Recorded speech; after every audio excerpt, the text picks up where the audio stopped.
Hey everyone, you're live with Necee. I am your host, Opal Bailey, and I have with me Mark Palmer, who is a well-known artist here here in Brevard County. And we're going to do a little twist on our show today. Normally, I will be interviewing him. Well, he's going to be interviewing me. So, good morning, Mark. And we just decided this right before going on the air, so I have no questions prepared. So that's okay. That's how it is. You just flow with it. So what it is. Opal, how did you get into this business? Well, you know what? It all started. I'm going to go back when I'm cleaning. I have my own cleaning company, and I have a client who know my life story as far as a single mom, raising kids, and I was sharing it with them in the networking group that I was involved in at the Cocoa Chamber. Okay. And as I began to clean his home, we would talk, and so we're friends. Mm-hmm. And he said, "Hey, Opal, I think that you should go on the radio," which I was petrified. And I was like, no way. And his name is Dick Bomback. He said, "Hey, no, you need to meet Jeff Heiser because you need to get on the radio. You need to talk, and you have the personality, you have the voice." And but I still was nervous. Even though I love talking, I still was nervous. Sure. And so it took me like 2 weeks before I even told him okay. And then when I came in and I met Jeff Heiser, and he said, "Okay, well, go on and say what you want to say." And I went on and I blew Jeff away. And he said, "Oh my gosh, you're gonna be great. Let's roll with it." And I've been doing this. I think now it's been about 4 to 5 months now. Really, just 4 to 5 months? Yeah. Okay. So that first time you went on, were you on by yourself just talking, or were you interviewing somebody 4 or 5 months ago? No, my first talk show is Overcoming Life, and it's a 10-minute Monday morning show. Right. I'm on the radio station at 9:05 in the morning on every Monday morning.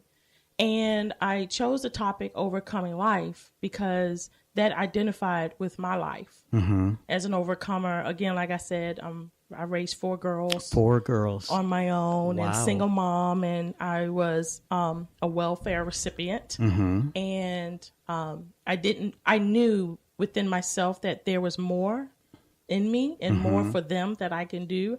So I made a decision one day. I said, enough is enough. I'm not going to be on this assistance. It's not doing anything for me. So not all welfare recipients stay on welfare their whole lives, right, Opal? That is true. Okay, good. That is Just true. wanted to make that point. That is true. That's awesome. And you have to have that desire to want to do better. That's the key of getting off of it, because the government make it so easy to stay on it. Because why would I work if I'm getting money? Why would I have to go and ask someone for food if you're giving me food? So they make it easy for a person to stay on it and to become dependent on it. But for me personally, when I was raising my kids, I got pregnant at the age of 18. I did graduate school, but in my senior year, I was bedridden for my first child. Wow. So I had to have a tutor. And even though the tutor was there, and even though I did, the big daughter came and I walked across the stage, deep inside of me, I always felt I was cheated because I really didn't get the fullness of my education because of even though the tutor does what they do, but they really don't sit down and they really don't give you that attention. Right. They just come in, get your paper and go by and bring you another homework assignment and then back and forth. So. And you missed out on the classroom situation with all the other students and that interaction as well. Yeah, I did. I really had a rough time when I first had my daughter because I wasn't a person that had a group of people around me. I was very selective with who I had with me because I always thought that who you associate, you become. Which is true. Yeah. So I purposely hung around limited amount of friends. But the moment that they found out I was pregnant, they literally one by one was like gone. So I was there, no one called, no one came by, no one, when you talk about friends that hung with you every single day, came over your house and ate and hung out with you and you went over there, you spent the night, nothing. It just like it all ceased. And so with that separation and then being pregnant at the age of 18, being at home, being a disappointment to my mom, and not having friends to help support, it was very difficult for me. So go ahead. You're about to ask me something. I'm just, and I'm going off on tangents, but you said disappointment to your mom. Yeah. Okay. What about your dad? Well, my dad was there. My dad, he worked a lot. My dad worked 3 jobs. Well, he retired from the Army, and he worked as a janitor, and he worked at the Newport shipyard. Wow. So is this in Virginia? In Virginia. Okay. Yeah, I'm originally from Virginia, born and raised in the borderline of Hampton and Newport News. So my dad his presence was very known there, but his voice wasn't, because he's very quiet. I won't say he's passive, but he would speak when he needed to be spoke, and we all knew Hefner spoke, when he say, you do, right. So he worked a lot, but my mom was more of a homemaker. She was at home a lot. Okay. And our relationship was very strained because when I was, earlier before I got pregnant, I was going into the Air Force. I've always wanted to go in the Air Force. Okay. So with that, I didn't go in. And again, I made a decision not to go in because I didn't want to, give my child to my mom or a brother or a sister or whoever to watch in order for me to go in. I felt that was my responsibility. I need to tend to my responsibility. Okay. So, and I say a disappointment because my mom looked forward to me going into the Air Force.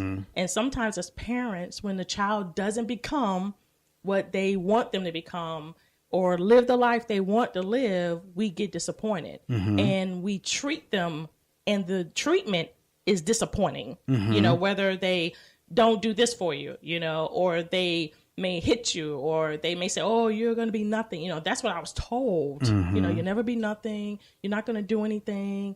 Now you have a child, your life is ruined, all those things. So, how many siblings do you have? I have 5 brothers. 5, and where do you fall? 3 sisters. Oh my God. My mom married twice. My father only had 3 of my brothers plus me. Okay, so you're 4th. Yeah. I'm the 4th, yeah. And so my dad married my mom when she had 5 children. And I always say he's an honorable man, because you don't get that nowadays anyway. But so that's what I meant when I said disappointment.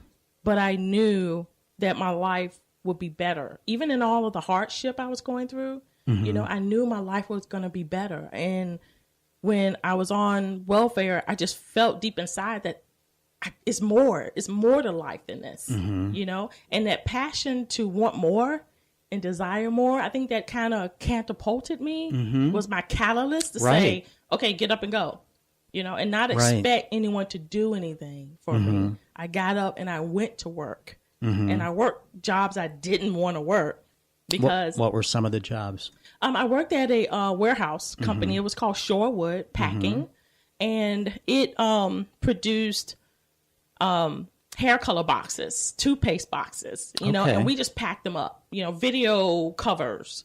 And I was one of the stockers. I was at the end of the machine, and I would box them up. And it was a 12-hour shift. Well, some days it was even longer because they give you mandatory time. So with that, getting off of work from 11 to 7, having to go home, take care of my kids. And sometimes I would fall asleep at the red light. I do admit that. And then sometimes I would oversleep to go get my kids from school because I was so exhausted. But I looked at all of those challenges. I looked at working there, working at 7-Eleven, working at a hotel, as a hostess. So I did a lot of variety of jobs. Sure. I didn't have that mentality that I can't work unless it's this. Good. I looked at, no, I got to work to get off of this so I can move forward and get that, Wow. So that's inspiring. That's great. How has it affected your children? Oh, I think it was, I think in the beginning, it was really rough for us because as a single mom, not knowing how to take care of your children, you have habits and you raise them hard. I was really hard on them because I felt, well, one, I'm the mother. I have girls. I didn't want my children to be coming home and having babies, So I was very strict on them. So you didn't want them to follow the same track that you followed. Is that what you're saying? Yeah. Okay. That was it. So, and is that what your mom wanted for you?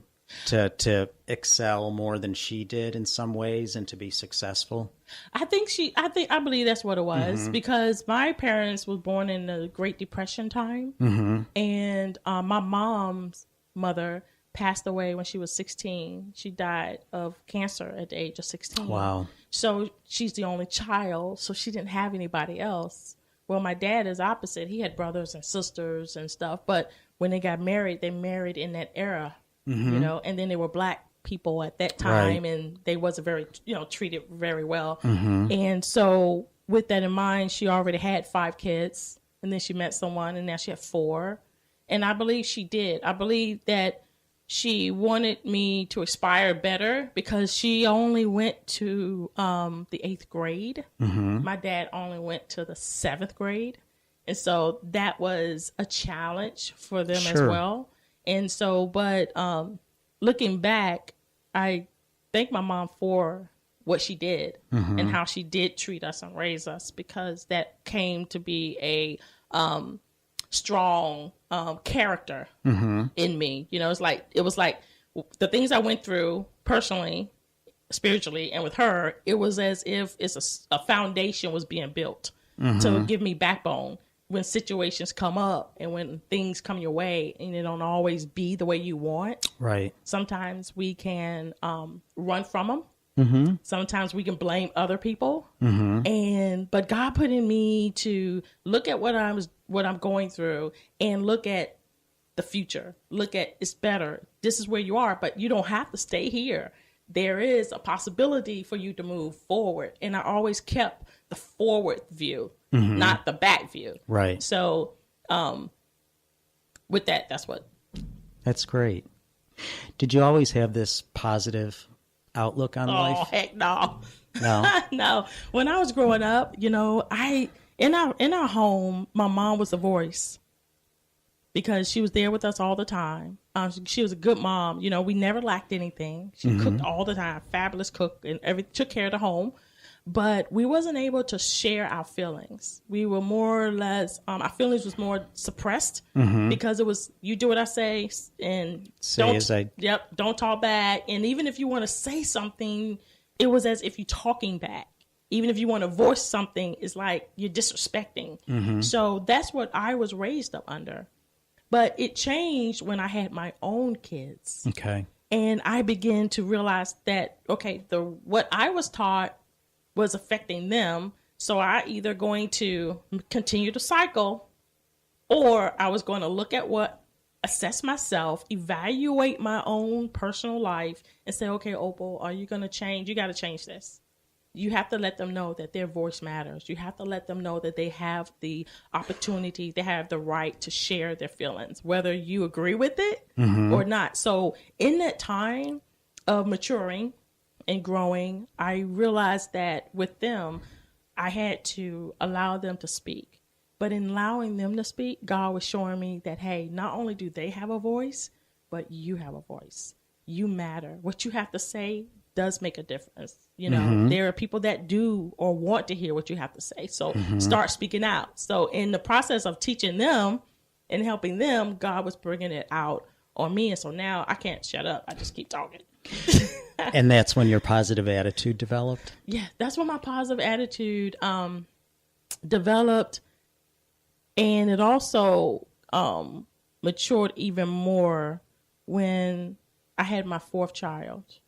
And I was talking to God, and I said, Lord, I don't know if I could do this, because it's hard, And he told me that I was with you before. For the first one, I'm going to be with you no matter what.